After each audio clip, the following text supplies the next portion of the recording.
आप लोग शुरू से ही सुन रहे हैं। वैसे यहाँ कविता सुनाने की जरूरत नहीं, ताली बजवाने के लिए बस गुगनानी सर जी को हैंडसम बता देना है, उसी पे ताली बज जाती तो हमें कविता सुनाने की जरूरत ही कहाँ पड़ेगी। लेकिन बहुत मन से आपने ये कार्यक्रम सजाया है, मैं आदरणीय सभी जजों को प्रणाम करता हूँ। एक दो छोटी छोटी कविताओं से शुरुआत करता हूँ।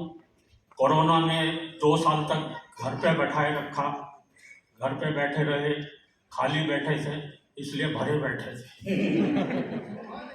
बहुत दिनों बाद इतने लोग एक साथ देखने को मिले, लोगों को देखने के तरस गए थे हम लोग। आप लोग भी, मैं 2 पंक्तियां कोरोना के नाम लानत देते हुए पढ़ना चाहता हूँ। लानत देते हुए? ए कोरोना क्या कसीदा पढ़ूं मैं तेरी शान में, ए कोरोना क्या कसीदा पढ़ूं मैं तेरी शान में, पूरे 2 साल गुजार दिए निक्कर और बनियान में। हमारी ये स्थिति हो गई थी, लेकिन आप लोग इतने मन से आपने बुलवाया है और बहुत बढ़िया सुन रहे हैं। बच्चे भी यहाँ पर आए हुए हैं, मैं बच्चों को सबसे पहले प्रणाम कर लेता हूँ। बच्चों को इसलिए प्रणाम कर लेना चाहिए क्योंकि ये किसी को भी निपटा सकते हैं। क्या बात है महेंद्र भाई, सही बता रहा हूँ। मैं किसी जमाने में दिल्ली में पढ़ाता था, एक बार परीक्षा की कॉपी जांच रहा था। बच्चे को अगर किसी सवाल का जवाब नहीं आता हो तो वो क्या कुतर्क दे सकता है जी। किन्हीं नेताजी का नाम लिखा हुआ था, बड़ा अटपटा सा नाम लिखा हुआ था, फलाने नेता कौन है। बच्चे ने लिख रखा था ये बहुत ही जहरीला कीड़ा होता है, खेतों में पाया जाता है, हरे रंग का होता है। बच्चे की मर्जी कुछ भी लिखता है, लेकिन जो अंतिम बात बच्चे ने लिख रखी थी उसके लिए तो मैं भी बच्चे के लिए तालियां बजा गया। बोले खेतों में पाया जाता, हरे रंग का होता है और जिस फसल के ऊपर लग जाए उसे नष्ट करके ही छोड़ता है। बच्चियां तक इतनी तेज हो गई है आजकल। वो एक बच्ची से पूछा किसी ने, बोले राम लक्ष्मण तो ठीक, पर सीता जी वनवास में क्यों गई? तो बच्ची शर्माते हुए बोली सीता जी के वनवास जाने में बहुत बड़ी सीख है, घर में 3 सास हो तो जंगल ही ठीक है। कोई कुछ नहीं कर सकता, लेकिन आप शुरू से ही इतने मन से सुन रहे हैं, बहुत अच्छा आपके बीच में आकर के लग रहा है। भैया मैं कविता मैं इधर पढ़ रहा हूँ तो यार शुरू से ही अपमान करने में लगता है। यार उसे पता है आपको पैसे वहीं से मिल जाए, का अपना अपना काम है। हो गया जी। नहीं वो कोई सामने खड़ा हो जाता ना इस तरह से खतरे में पड़ जाता हूँ शुरू से ही। बताओ, एक जगह मैं कविता पढ़ने खड़ा हूँ, सामने से एक आदमी लट लेके आ, मैंने उससे कहा भाई साहब बैठ जाऊँ क्या? बोले नहीं आप तो पढ़ो, आप तो हमारे मेहमान हो। मैं तो उसे ढूंढ रहा हूँ जिसने आपको बुलवाया। कमाल है महेंद्र भाई, इसको भी हंसने लोग।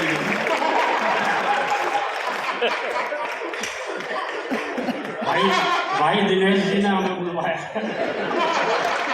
आपने जो भी कार्यक्रम बाद में संपन्न करना हो उनके साथ कर सकते हैं। बहुत बढ़िया सुन रहे हैं, इतने अच्छे श्रोता। वाकई में मुझे तो सबसे पहले इसलिए खड़ा किया गया क्योंकि मैं इस मंच का सबसे अच्छा कवि हूँ।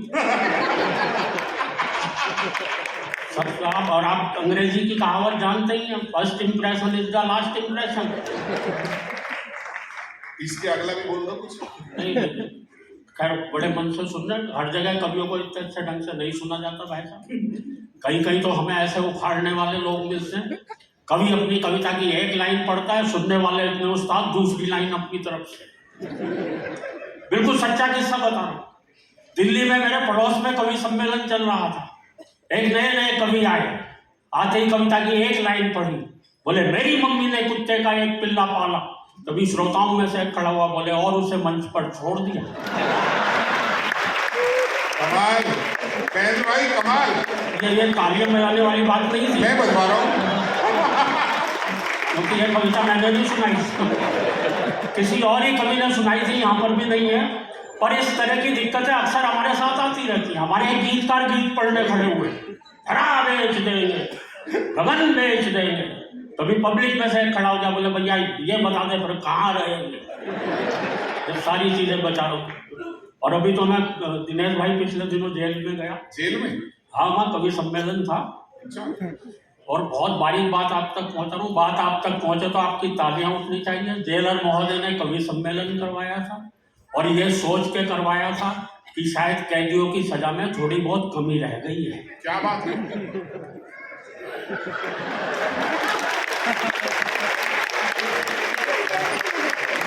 बोले इसलिए सबको कविताएं सुनवाई जाए।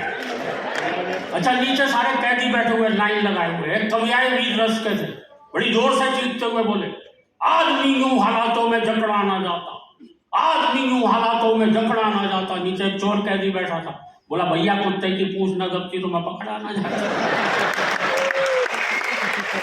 मैं तो ऐसी जगह जाकर के लेकिन बहुत मन से सुनना है। एक बार तालियां बजा दे दोस्तों, बहुत ही बढ़िया सुनना है। और ये कार्यक्रम आज तो यहाँ पे किसी राजनेता को नहीं बुलवाया आपने, वरना नेता लोग आते हैं उद्घाटन करते हैं फिर भाषण देते हैं, वो भी झेलने पड़ते हैं आपको। अच्छा, नेता लोग भाषण, कोई नेता मैं 1 मिनट का एक नेताजी का आपको भाषण सुनाना चाहता हूँ। कोई नेता भाषण देते देते भाषण इतना ही एक्सपर्ट हो जाता है, उससे किसी भी विषय में भाषण दिलवा लो, चाहे उसे उस विषय का ज्ञान हो या ना हो। हुआ क्या कि मेरे मोहल्ले में एक वाटर टैंक बना, उसका उद्घाटन करने जो नेताजी आए उन्होंने क्या मजेदार भाषण दिया। बोले भाइयों और बहनों, ये जो आप वाटर टैंक देख रहे हैं इसमें वाटर भरा जाएगा। टैंक तो हमारी फौज में भी होते हैं पर उसमें वाटर नहीं भरा जाता। वाटर यानी पानी। जैसे नई बात बता रहे हैं, पानी 2 प्रकार का होता है, एक साफ पानी, एक गंदा पानी। गंदे पानी में कमल खिलता है, कमल का एक फूल होता है, फूल तो गुलाब का भी होता है। गुलाब के फूल से गुलकंद बनता है, गुलकंद पेट साफ करता है। वाटर टैंक से शुरू हुए थे, पेट साफ करने लगा, पेट तो खरबूजा भी साफ करता है। खरबूजे को देखकर रंग बदलता है। जिंदाबाद है। रंग सबसे बढ़िया जर्मनी के होते हैं। जर्मनी वो जहाँ हिटलर हुआ था, हिटलर वो जिसने वार की थी। वार 8 प्रकार के होते हैं, सोमवार, मंगलवार, बुधवार। बजानी है तो बजा दीजिए। वार 8 प्रकार के होते हैं, सोमवार, मंगलवार, बुधवार, बृहस्पतिवार, शुक्रवार, शनिवार, रविवार और वर्ल्डवार। वर्ल्ड यानी दुनिया। दुनिया गोल होती है, गोल तो रसगुल्ला भी होता है। रसगुल्ला खाने से प्यास लगती है, प्यास को पानी बुझाता है, पानी को अंग्रेजी में वाटर कहते हैं और उसे के लिए वाटर कहते हैं। एक बार ये सदन दोनों हाथ उठाकर तालियां दे। बहन भाई कमाल, जिंदाबाद, कमाल बहन भाई। लेकिन बहुत मन से सुन रहे हैं। मैं सीधे एक कविता सुनाऊंगा। मैं जानता हूँ बहुत समय नहीं है, 6 लोग हैं। मैं सीधा वो कविता सुना देता हूँ, आप बड़े मन से सुन रहे हैं। आपने और आप किसी कवि को हूट भी नहीं करेंगे, करना नहीं चाहिए। अपना खुद का प्रोग्राम क्यों खराब करोगे बताओ, वरना कहीं बाकायदा भाई साहब कवियों को हूट किया जाता है। अच्छा, कवि देखो बहुत संवेदनशील होता है, उसे कोई ठीक से नहीं सुने बुरा लगता है भाई साहब, ठीक से सुने भी नहीं साथ में हूट कर दे भाई साहब तो उसके दिल पे असर पड़ सकता है, उसके दिमाग पे असर पड़ सकता है। मैं ऐसा इसलिए बता रहा हूँ, एक जगह मेरे साथ ऐसा हुआ, पब्लिक ने मुझे इतनी बुरी तरह से हूट किया, इतनी बुरी तरह से हूट किया, सीधा असर मेरे दिमाग पे पड़ा, मेरी याददाश्त चली गई, मुझे भूलने की बीमारी लग गई। अभी मैं कुछ कह रहा था यहाँ पे,